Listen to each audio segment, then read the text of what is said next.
Hi there, how you doing? My name's Hamish Duncan, and I'm a documentary photographer based in Scotland, Edinburgh, Scotland, in the UK.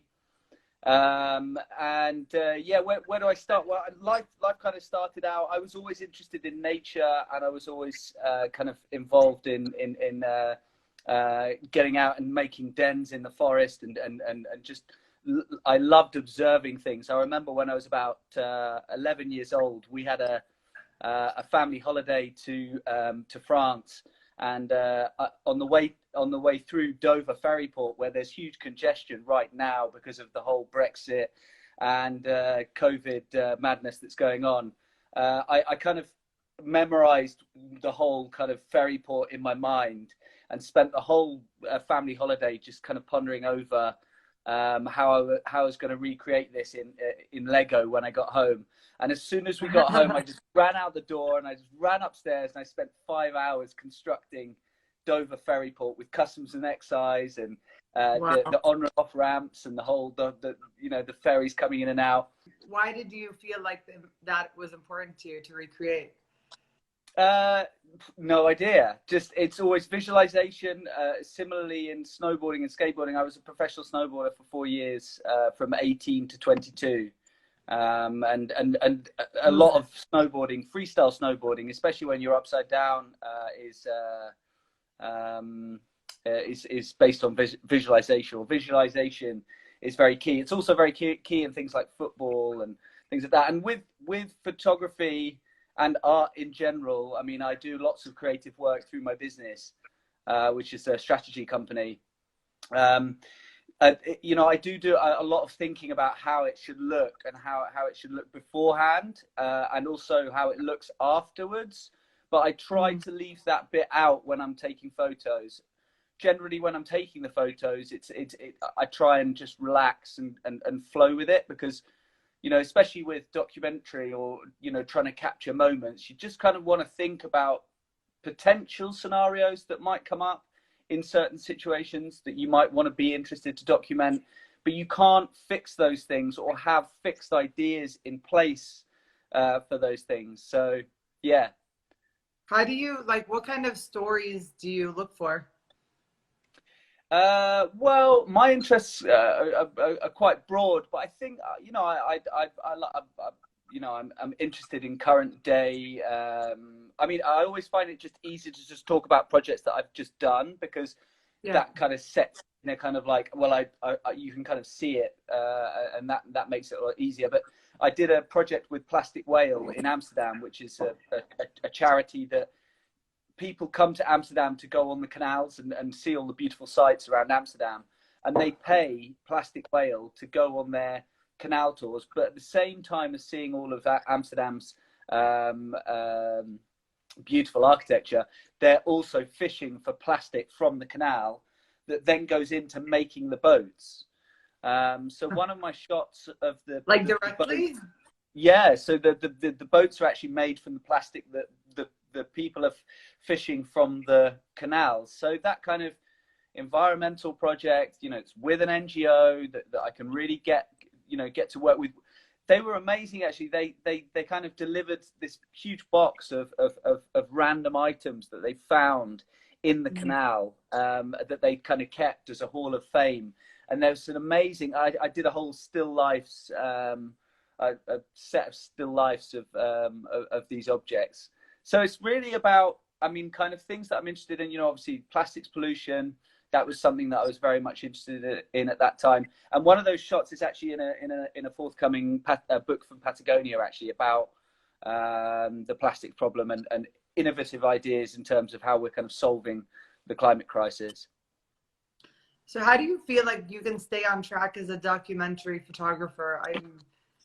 How do you dedicate yourself to that? I feel like it's so easy to get distracted.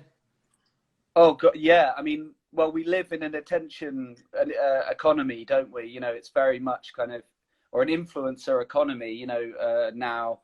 So it's very easy to get distracted. I try and take time for looking after my plants. I try to take time for sketching. I did a lot more sketching actually in lockdown than I did photography. something happened in that first lockdown that I just couldn't find a way to get out and photograph it or photograph the pandemic. So I chose to take up some sketch work and also work on my archive stuff. And I've been shooting quite intensively for the last 5 years, and I hadn't had the best kind of backup system in my archive. So I spent some time on that as well. But yeah, it's a really good point. I think you always have to be interested in research. I really like research. I really get geeky. If I don't know something, then I'll go online and find it, or I'll think about maybe the ways in which I could research it. Mm. Even recently, I've just started being more interested in brutalist architecture. My dad's an architect, obviously, as I said before. So I'm kind of interested in brutalism and that kind of period of architecture. And yeah, so I think it's all these kind of nuanced narratives that whilst you're researching, you're finding out and learning new things about the subject, that actually you start to find these little intersections. And I think when you can get two little abstract ideas and put them together, I find writing is also really helpful. Writing about photography, writing about what you're seeing, writing about how you're shooting it, and storyboarding, and having that kind of artistic approach to it really helps. And yeah, if you can find two very abstract words and sit them together, something magic happens in the middle, yeah, trying to find those. It's always exciting. I like the creative process. What do you mean, like two words? So like two words that don't usually sit well together. I'm trying to think of a good example now. What was the one I looked at recently? I mean, I suppose you could list out a lot of words about things that you maybe see or experience. You could say doodle. Okay, so doodle, and then you would say eyes, and then eyes and doodle. You would think, why are eyes and doodle eyes? And then you could maybe think doodle eyes. Doodle eyes could be kind of like a stationery shop where you could look at amazing little doodle things. It's all about eyeing the kind of best in how to doodle or something. So you can find creative ideas anyway. That's a rubbish idea, by the way. No, that's how you get to good ones, is you start somewhere. Yeah, start somewhere random and work back. Exactly. So how can you get projects that you care about versus, like, I'm sure you could do a lot of different commercial kind of projects. How do you get yourself the things you actually care about? Because there's a lot of artists here that they have so much passion for the world. They want to tell stories, but they can they can't find that work. So how can they do that? I mean, take risks and risk it. I think that is I mean, I think everybody finds it hard to email a company or an NGO or something, something that they really admire. As soon as you admire something and find it really hard to email and reach out and say, hey, I think that it's brilliant. But I think just go back to that thing of like, it's a very, it's a very different world now. And we can, just send an email, or we can just send a message and just say, look, I just think this is great what you're doing. And I think that, I've got an idea, of how this could look, and maybe I always try to keep it in one concise email, and I always try and do like a good bit of work up front, like maybe 80% of the ideation I've already done. I'm not even sure if ideation is a word. Anyway, but you really get everything up front so that when they get that email, they see that you're interested, they see that you're inspired by what they're doing, they see that you've done the research, you've done the background, you understand what you're approaching them about, and that you're really just you're in love with this idea. It's just ideas, and photos are ideas. They are ideas, really. And ideas in their very nature are kind of violent, aren't they? There's this kind of violent nature to the work, where you kind of think about something and how you can make these contrasting ideas really snap and get people's attention and create tension, you know. And I think there's an interesting space there in documentary photography all the time, and keeping your eyes open to what's going on, following companies, keeping kind of in touch with things, but not forcing it too much, obviously, because there's so much now as well. You know, there's just so much content to take in and consume. So it's important to take breaks. I think taking breaks and kind of getting your creative drive back is also really important. So if you're not finding the ideas, don't keep trying to find the ideas. Just stop thinking about it. Go and do something else. Go and go ride your skateboard, or get on the hill, or out on the bike or something. Get in nature. I find nature is a huge learning tool. You know, if I'm in a forest, you know, I think much more about community, and I much more think about how the trees, you know, are vying for position, but also working together. You know, there's there's hugely beneficial, especially in times such as we're living in now. Wow. Yeah, that's amazing. And I think because of the pandemic, so many people have had now a better relationship with their environment, which is actually very important from a local storytelling perspective, because we often get images. Everyone wants to send us the picture of the Eiffel Tower, but what we want is the picture of where you live and who the people around you are. So I'm happy that this has been a moment where people have found the beauty in what's around them. Yeah, so I spent quite a lot of time in Los Angeles, and obviously the light over there is so amazing. My friends over there showed me around, and I just fell in love with these kind of dead spaces. And I've got loads and loads of shots of just nice light on dead spaces. Maybe it's like a corner where there's a shadow that's crossed a certain, always quite kind of compositionally, it's like there's some sort of balance there. There's some sort of material aspect that's interesting. But whenever I see it, I try and always shoot it then and there. Like, don't think like, oh, that's quite a good spot with that light right now, and then maybe I'll come back like tomorrow at 3. Just pull over, or get off the bus or whatever. I actually used to take the bus quite a lot in LA, and I used to turn up for drinks things, and people would be like, how did you get here? I'd be like, oh, I got the bus. They'd be like, wow, you got the bus in LA? I'd be like, yeah, I love the bus in LA. You can put the bike on the front. Anyway, but yeah, keeping your eyes open, keeping a camera on you. And when you see something, just get out and shoot it. You know, the light is like that in that moment, and you've seen that moment. And capturing the moment is, I mean, I don't know, there's something in that. You know, sometimes the light can be very, especially up in here in Scotland, you know, it's it can be magnificent sometimes, because you know, it's not like LA, as you'd imagine. It rains a lot, so if it's nice weather, get out and shoot. I wanted to ask you one last question. Please. What's your goal with your storytelling? Wow. Yeah, no, I'm thinking I'm thinking about a lot about that as well, because I've started printing some of my work very big. Some like key shots that I really, really love. I'm doing in like A0, like wall size, and I'm framing them. And also I love this part of the process, because I've got lots of digital copies of photos, but I've started the printing aspect, and you've really got to get the file right. You've got to get, you know, it's got to get off to print and everything else. And then you're obviously framing it, and then you've got to store it. One of my key works it's just here actually. This one is Fountain of Youth, Nyland, which is near the Mexican border.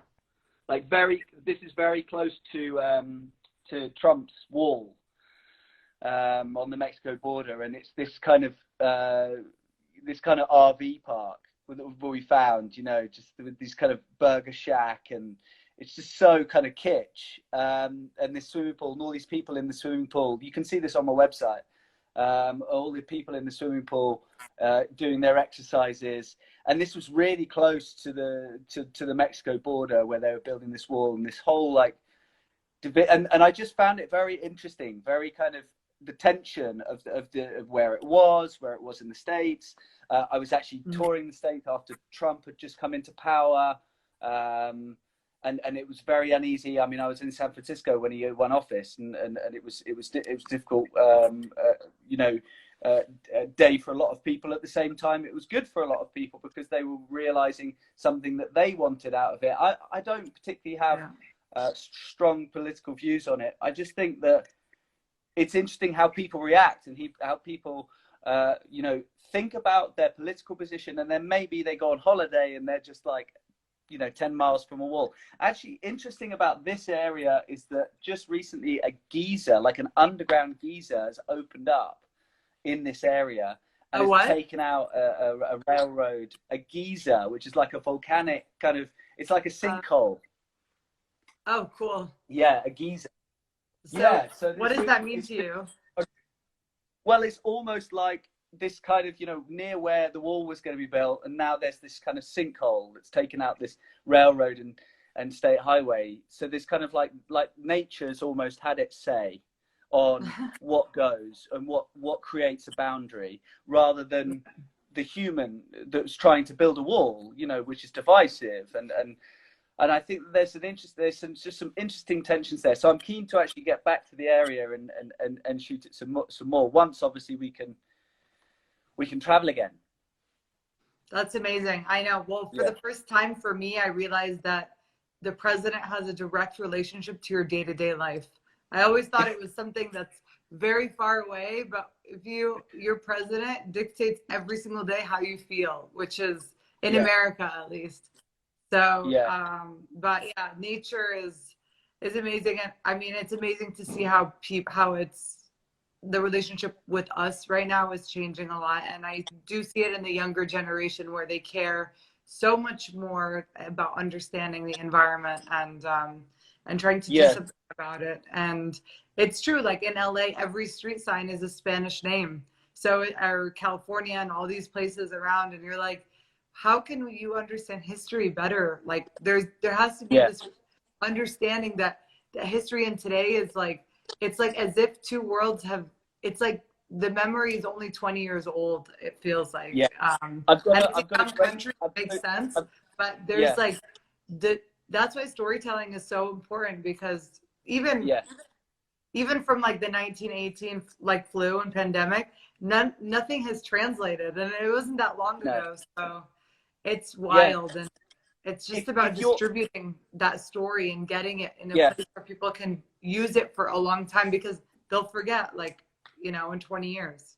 If you're interested in like the history of San Diego in particular, there's a great book by Cormac McCarthy, who wrote No Country for Old Men, and he wrote a fantastic book called Blood Meridian, and it's all about these gangs that would go out on kind of bounty hunting missions around San Diego. But it's a fantastic book. It's so well written. I love Cormac McCarthy's work. Roger Deakins, before I forget, Roger Deakins, the cinematographer, he has a great forum. You can join that forum as well, and he's got lots of good lessons on composition, on lighting setups. If you like his work, he's a fantastic director of photography. Obviously, he's Academy Award winner. Stay curious, stay positive. I mean, I'm a big meditator and yoga enthusiast because of my snowboarding. I broke my back actually when I was 22. So I had to learn to walk again. And that really made me realize how, like, the importance of the body, obviously. Actually, just before I did this live call, I did some Timo breath work, which is really good. Breath work is like the most ancient form of medicine, great stress reliever. Just stay positive, stay interested, stay curious, and hold tight. We're nearly through this. At some point, we'll be through this. Well, thank you so much. Bye.